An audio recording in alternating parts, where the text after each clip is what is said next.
Meeting का ही किस तरह का एजेंडा?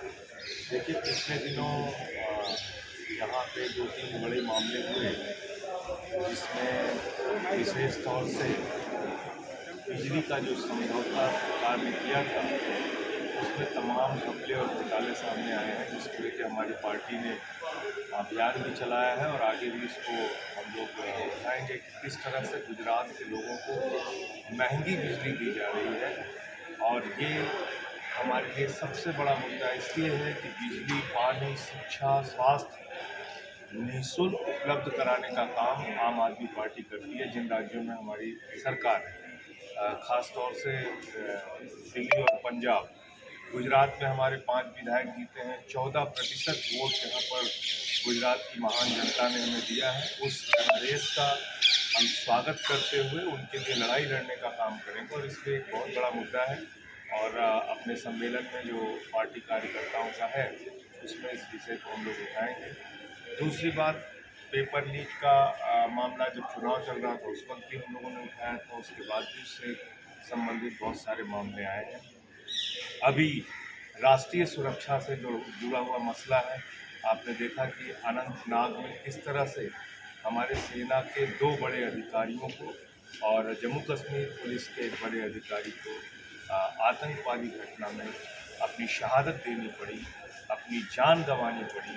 और हमारे एक राइफलमैन रवि कुमार, जिनकी 13 दिसंबर को शादी थी, उनको भी अपनी जान गंवानी पड़ी। उन शहीदों को हम नमन करते हैं। और गुजरात की धरती, साबरमती के संत, जिनको अभी हम लोगों ने देखा G20 के सम्मेलन में, दुनिया के तमाम देशों के राष्ट्राध्यक्ष, तमाम देशों के प्रधानमंत्री वो आए तो उन्होंने बापू की समाधि पर नमन किया। ये भारत की पहचान है, ये गुजरात की पहचान है। गुजरात गांधी जी के नाम से जाना जाता है।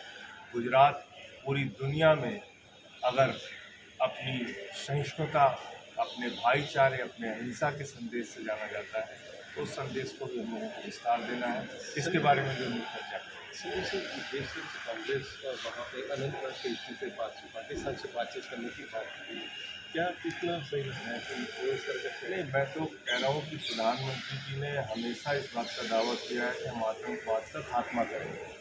और अगर इतनी बड़ी घटना हुई है तो निश्चित रूप से प्रधानमंत्री जी को इसका मुंहतोड़ जवाब देना चाहिए। दुर्भाग्य से हम लोगों ने अब तक एक संवेदना का ट्वीट भी प्रधानमंत्री जी की ओर से नहीं देखा।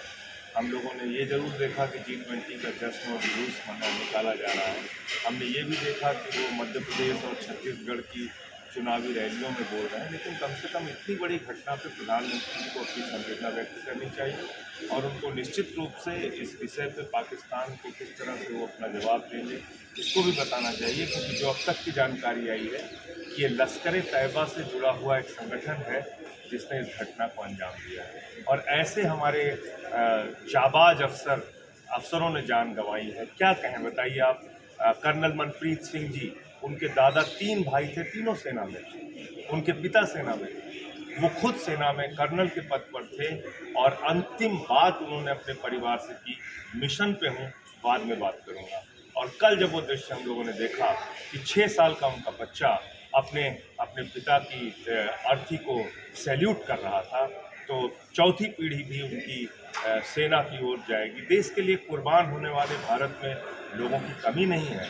आशीष, मेजर आशीष, जो हरियाणा की धरती के थे, आप बताइए, उनकी 3 बहनें, 3 बहनों में अकेले भाई, 2.5 साल का बच्चा, BSP हुमायूं भट्ट, जिनका 2 महीने का बच्चा, अपने पीछे छोड़ के गए, अपनी पत्नी को छोड़ के गए। राइफलमैन रवि कुमार, आप सोचिए कि 13 दिसंबर को उनकी शादी होने वाली थी। तो ऐसे जाबाज अफसर हमारे। और मैं ये भी कहना चाहता हूँ, आर्मी का वो डॉग जिसने अपने हैंडलर को बचाने के लिए आतंकवादी की गोली खाई, मैं समझता हूँ ये हम सब भारतीयों के लिए बहुत गर्व की बात है कि देश के लिए मरने मिटने वाले लोगों की कमी नहीं है। लेकिन अगर आतंकवादी घटनाएं हिंदुस्तान में अभी भी हो रही हैं तो प्रधानमंत्री जी को इसका मुंहतोड़ जवाब देना चाहिए और देश के सामने आकर उनको बताना चाहिए वो क्या कर रहे हैं।